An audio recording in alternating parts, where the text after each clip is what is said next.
Talent तो पता नहीं था, लेकिन इसका श्रेय मैं देना चाहूँगी अपने मोटापे को भी और हाफ अपने टैलेंट को, और सबसे ज़्यादा अपनी माँ को।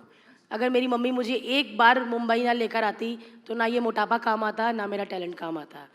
क्योंकि मैं पंजाब से हूँ, बहुत छोटे शहर से, और बहुत छोटी उम्र में मेरे फादर गुजर गए थे, तो सब मम्मी कर रहे थे। तो जब लाफ्टर चैलेंज के ऑडिशन शुरू हुए तो मैं कॉलेज में पढ़ती थी, और मेरे को जैसे मेरे ये सुदेश लहरी, कपिल शर्मा, ये सब मेरे टीचर हैं।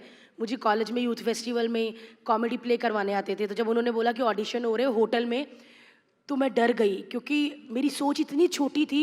मुझे लगता था होटल में अगर डायरेक्टर बुलाता ऑडिशन के लिए तो गलत ही करता है वहाँ पे, क्योंकि फिल्मों में देखा था ना, साड़ी सूड़ी पकड़ लेते हैं, अरे आपको चांस देंगे, हीरोइन बना देंगे। वो सब देख देख के ना दिमाग खराब हुआ था। तो मैं अपनी 6 सहेलियाँ लेकर गई थी, और फ़ोन ऑन करा था कि जैसे मेरी चिल्लाने की आवाज़ आई तुम पुलिस लेके आ जाना। इतनी गलत सोच थी मेरी। मैं ऊपर गई, डायरेक्टर शॉर्ट्स में और बनियान में बैठे थे। मैं कहा ले, ये तो तैयारी में बैठा है पूरी। मैं पूरे, मेरे को पसीनों पसीन में, कैमरा लगाया हुआ था। कहते क्या कर सकती हूँ? मैं क्या सर मतलब नहीं नहीं कॉमेडी में क्या कर सकती हूँ? मैं क्या सर, मैंने जितने भी आज तक कॉमेडी के प्ले किए थे, मैंने बिना रुके एक सांस में सब कर दिया। वो देखे गए, उनको समझ नहीं आया कि इसने क्या किया। उन्होंने बोला ठीक है बेटा आप जाओ, बताते हैं आपको। उनको लगा कि अगर मैं, उनको पता नहीं क्या दिखा मेरे में। 15-20 दिन कोई फ़ोन नहीं आया। फिर फ़ोन आया एक लड़की का, इतनी इंग्लिश बोली, मैंने तो पहले रख दिया, क्योंकि हमारी पूरी फैमिली में कभी पंजाब वालों तो इंग्लिश वैसे कम इतनी सुनी नहीं होती।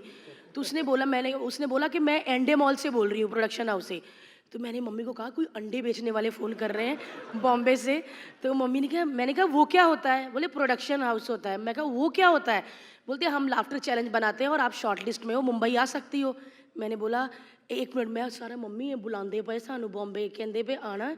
तो मम्मी कहते और पैसे भी नहीं थे कि कैसे जाएंगे, क्योंकि रोज़ कमाते थे रोज़ खाते थे, ऐसे वाला था। तो मैंने बोला कैसे आना है?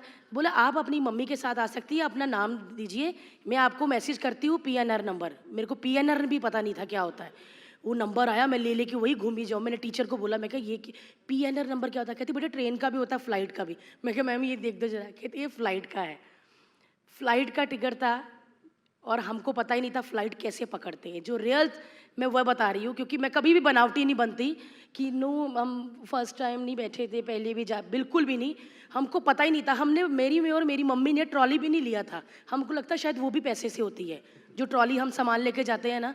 तो एक अंकल आंटी कुछ जो कर रहे थे, हम उनके पीछे वही कर रहे थे। वो सामान दे रहे थे, हम सामान दे रहे थे। बोर्डिंग पास दे रहे थे, हम बोर्डिंग पास ले रहे थे। हमने सब उनके पीछे किया।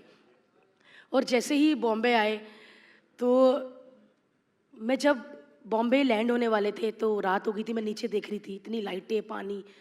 तो ऐसे लगता है ना कि जब हम अपने घर जाते हैं वापस, तो एक सुकून मिलता है ना। मुझे लग रहा था कि मैं अपने घर आ रही हूँ वापस।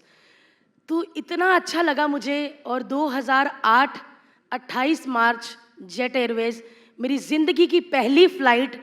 और आज मैं इतनी कंट्रीज़, इतनी सिटीज़, इतनी फ़्लाइट्स ले चुकी हूँ कि मुझे खुद भी याद नहीं।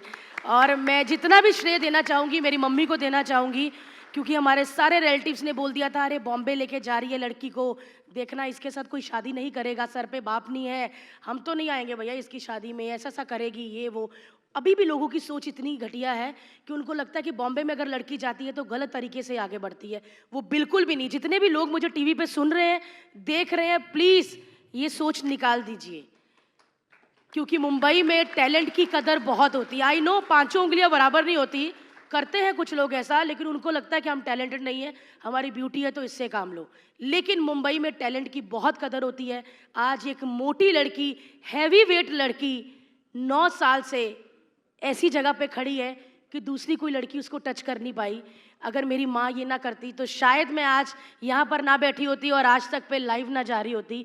वो सब श्रेय जाता है मेरी मम्मी को और मेरे सबसे पहले डायरेक्टर लाफ्टर चैलेंज के पंकज सारस्वत, जिन्होंने मुझे हाथ पकड़ के लेकर आए, और उसके बाद मिस्टर विपुल डी शाह, जिन्होंने मुझे इतना परखा कि आज भारती जहाँ पे खड़ी हो जाती है बचाओ में, तो मैंने कितने बार बड़े बड़े स्टार्स के यहाँ से पसीना आते देखा है कि क्या पूछोगी आप, ऐसा वैसा तो नहीं पूछ लोगी। मुझे खुद डरने लग जाता है कि ये मेरे से क्यों डर रहे हैं। वो सब श्रेय देना चाहूँगी मैं अपनी मम्मी को, पंकज सारस्वत को और विपुल डी शाह को, और आप जनता को जो मुझे इतने प्यार से सुनते हैं।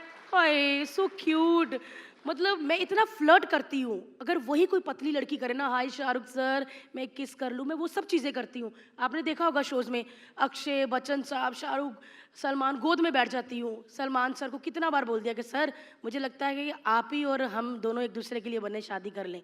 या शाहरुख जी को बोल देती हूँ, आपके 3 बच्चे हैं तो 2 बीवियाँ होनी चाहिए, मम्मी से कब बात करोगे? ये सब बोल देती हूँ। ये सब आपने मैम पूछा ना, तो ये सब मोटापे की वजह से क्यूटनेस में आ जाता है। यही कोई पतली लड़की करेगी ना, अरे क्या कर रही है यार, तो वो लगेगा। तो thank you so much God. पहले मैं भगवान को बोलती थी मुझे कितना मोटा बनाया, कपड़ा कोई फिट नहीं आता। आज मैं माफ़ी मांगती हूँ भगवान के, आई एम सो सॉरी भगवान, मैं आपको इतना कुछ बोलती थी। भगवान जो करते हैं सोच के करते हैं, और मुझे मोटा बनाया तो सोच के बनाया। आप कितने प्यार से देख रहे हैं सर मुझे।